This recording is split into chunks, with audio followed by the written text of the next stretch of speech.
Just remember, FPL is tough, but you are tougher.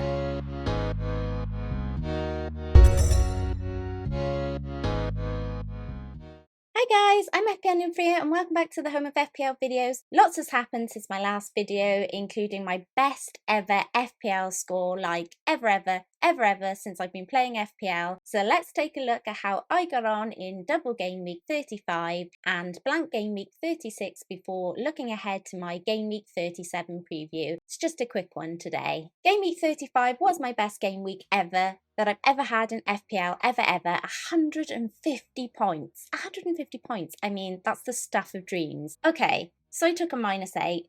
Technically, it's 142, but the board says 150, so we'll take it and we'll run. Despite this bench boost team looking absolutely fantastic here, it wasn't all a bed of roses, I can tell you. I was really struggling badly until Thursday evening. Castagna had been a real letdown. Holgate didn't start the first game week of the double, and I had opted to go for Jota in midfield instead of punting on Mason Greenwood, who we all know absolutely smashed it out of the park in the triple game week. However, Thursday evening came and saved my bacon. With 4 defenders in the Aston Villa-Everton match, that 0-0 clean sheet of loveliness absolutely banked me over 40 points. I mean, that was a tough watch. That extra time, it was horrible. I literally did everything I could not to pay too much attention to it. I went out the room, I came back in the room, I was chatting to my mum. I was doing everything I could to distract myself from that 0-0 coming in, and thankfully it did.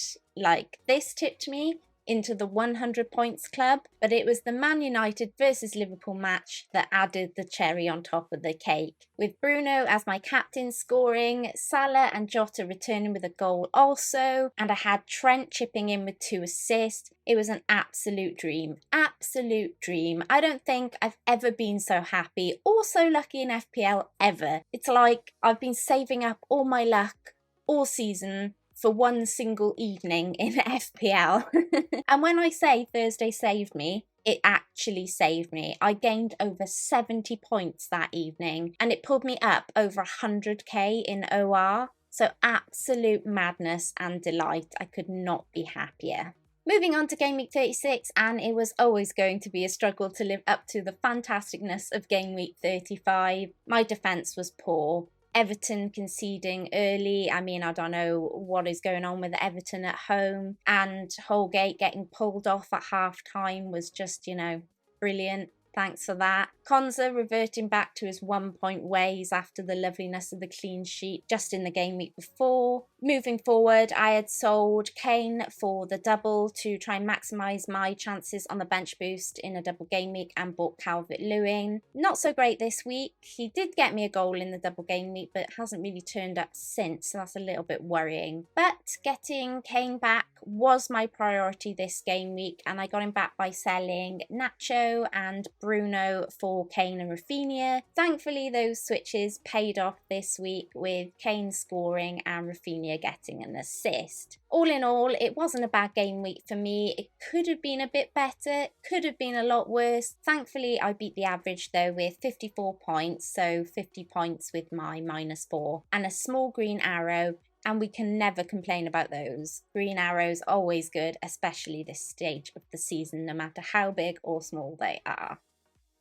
Looking ahead, and this is how I'm currently lining up, I have 1 transfer, but I'll likely take a -4, going for it now. With no Bruno in my team anymore, I'm a little bit concerned about going without United attack against Fulham, I have to say. I could sell Son to get Bruno back, but you know what happens when I sell Son. He tends to punish me when I do that, so I might want to hold on to him. So with that, I likely move the injured Jota, who is out for the rest of the season. I mean, what a great buy he was. And I'll get Greenwood in, who I should have gone for originally anyway. But then I have a choice. I can move Ndidi out for Harrison or Willock for a -4 and drop Ollie Watkins to the bench and go attacking in midfield. I don't need to take a hit this week, but I'm trying to set up my team a little bit for 38 and go for it. My other option is to go Jota to Greenwood and then look at my defence and sell Castagna to Dallas or Soufal. This is probably the more sensible option given Everton's record at home and Holgate's rotation risk. This means I can play my new defender in Soufal or Dallas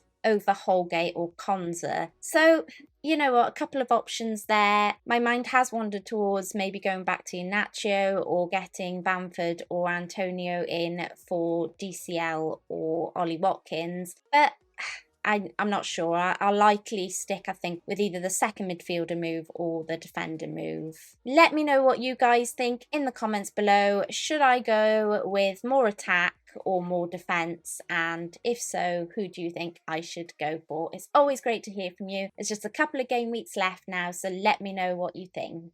My Game Week 37 captain is likely to be Harry Kane. Aston Villa just don't seem to be the same at the back. Believe me, I've had Konza and Martinez now for weeks and it's been somewhat painful except for that second half of the double game week. And Spurs will be at home in front of fans and Kane is going for the golden boot, so I'll likely go with him as only Salah comes close for me. He's the only other one in the picture at the moment. If you'd like to know my players worth considering for the next few game weeks, I did a video with the FPL Wildcats with lots of other FPL content creators from around the community that cover our player picks for the next few game weeks, and I'll leave a link in the description below. Just wanted to keep this video short and sweet today because you guys don't have very long to watch it before the next deadline. And lastly, moving on to the very early trending transfers this week, let's take a look at the early players in and out ahead of Game Week 37. Of the goalkeepers, Meslier is the trendiest goalkeeper in with 25,000+ purchases at the time of recording. Alisson is the next highest goalkeeper in with over 22,000 buys. Martinez is still the most transferred out goalkeeper with 27,000+ sales. The next highest out is the injured Pope with 16,000+ managers selling on the Burnley man.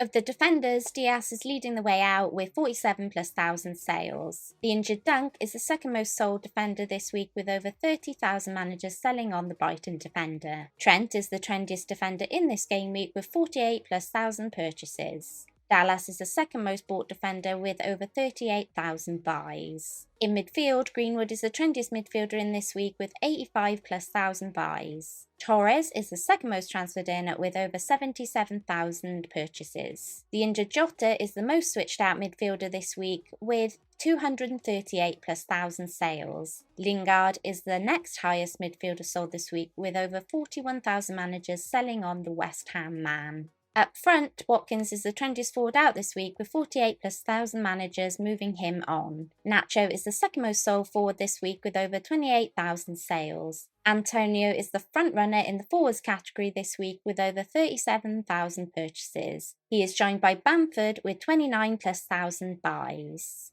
And that's it, you guys. Thanks for watching. Lots of luck for Game Week 37. Please don't forget to check out the sponsors of this video, fantasyfootballfix.com. And before you go, please don't forget to like, subscribe and hit that notification bell because it all really helps. Until next time, Nimfria out.